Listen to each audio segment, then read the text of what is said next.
Всем привет! Это третья серия нашего видеодневничка по Таиланду на машине. В этой серии мы доберемся до Хуахина, где отправимся на озеро с гигантскими лотосами, в храм древнейший, а также посетим предгорье национального парка.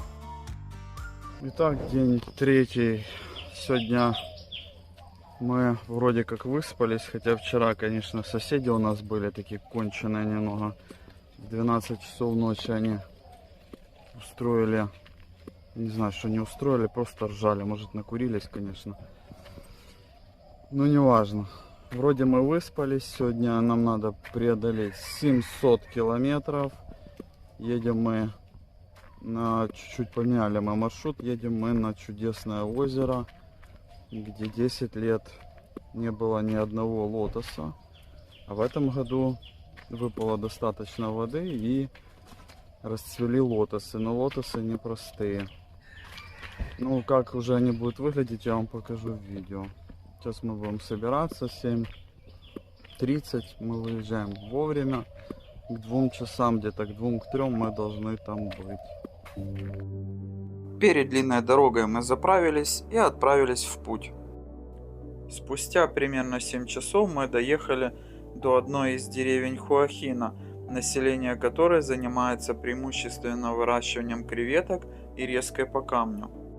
И мы подъезжаем к национальному парку Khao Sam Roy Yot. Тут разместилось целое водное царство Thung Sam Rai Yot. Это болотистая местность, где обитает более 300 видов птиц, как локальных видов, так и сезонно мигрирующих. Также тут размещены центры наблюдения и изучения птиц. Главное зрелище, за которым сюда едут туристы, это лотосы. К ним мы и отправляемся. По легенде, в течение 10 лет была неимоверная засуха, в результате которой система озер практически высохла и лотосы исчезли. Но в этом году было достаточно осадков и озеро ожило. Мы доплыли до полян с лотосами, действительно их тут много и размеры цветков поражают. Но лишь на этапе монтажа я узнал, что это легенда. На самом деле все банально, и озеро очутилось на пороге экологической катастрофы в результате деятельности человека. Местные жители вырыли на своих участках озерца, в которых выращивают в промышленных масштабах креветок, что привело к значительному падению уровня воды в озере и к практически полному уничтожению экосистемы. И действительно, если сравнивать фото раньше и теперь, разница колоссальная. Тем не менее, рады тому, что есть.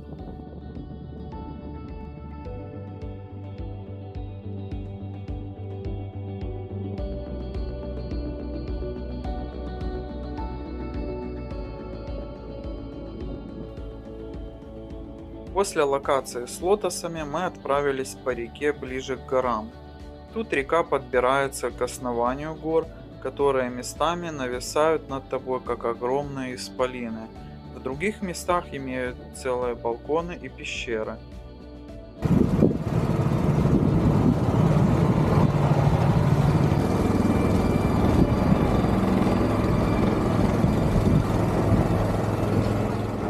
Вдоль этих поражающих воображение пейзажей мы подбираемся к дамбе, которая поддерживает уровень воды в озере. До недавнего времени по этой дамбе проезжали автомобили, но сейчас она не проездная из-за уровня воды.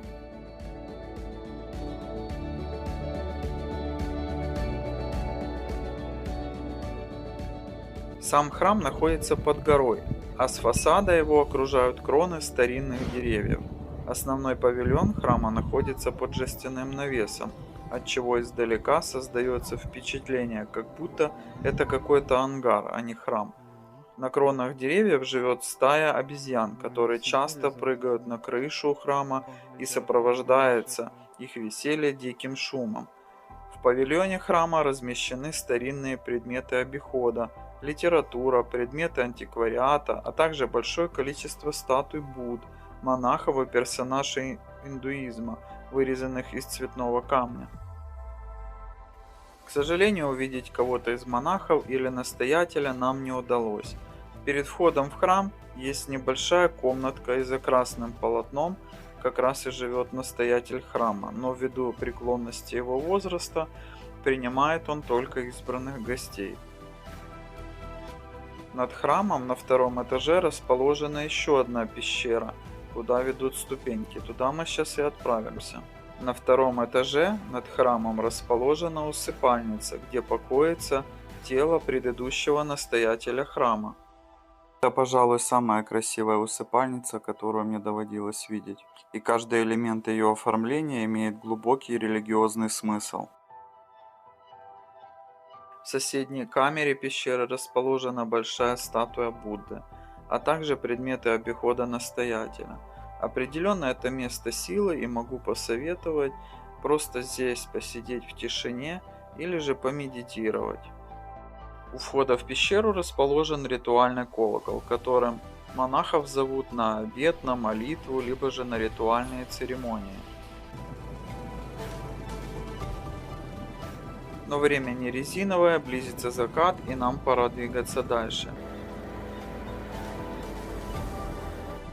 Впереди нас ждет еще одно злачное место. Это пещера целующихся скал.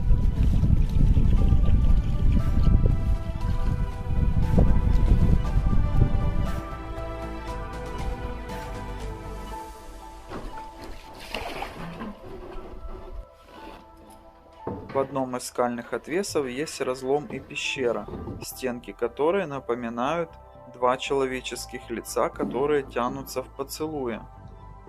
Для идеальных фотографий в это место лучше всего попасть на закате.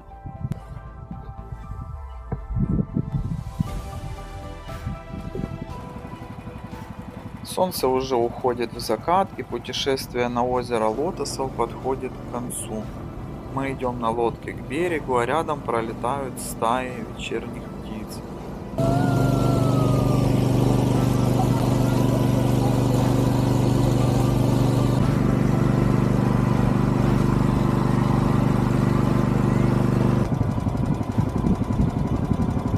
О, добрались мы наконец-то до нашего отеля. Находится он в такой в сельской глуши, вон коровы там пасутся на закате. Коровки. После храма и озера с лотосами мы заселились в прекрасный семейный отель с собаками и котами, что было очень кстати, так как детей в номере мы практически не видели. Веселый пес Дурко.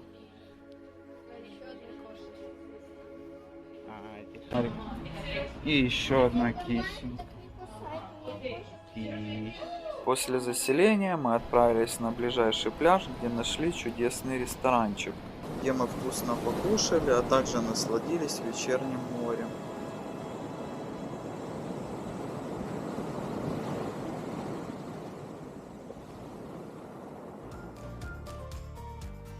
Всем спасибо за просмотр, ставьте лайки, подписывайтесь, кому понравилось видео.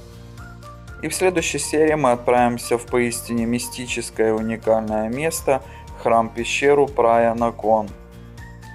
Путь к этому храму нелегкий, и он пролегает через один из самых красивых пляжей в мире, Ланта-Бич. До скорой встречи!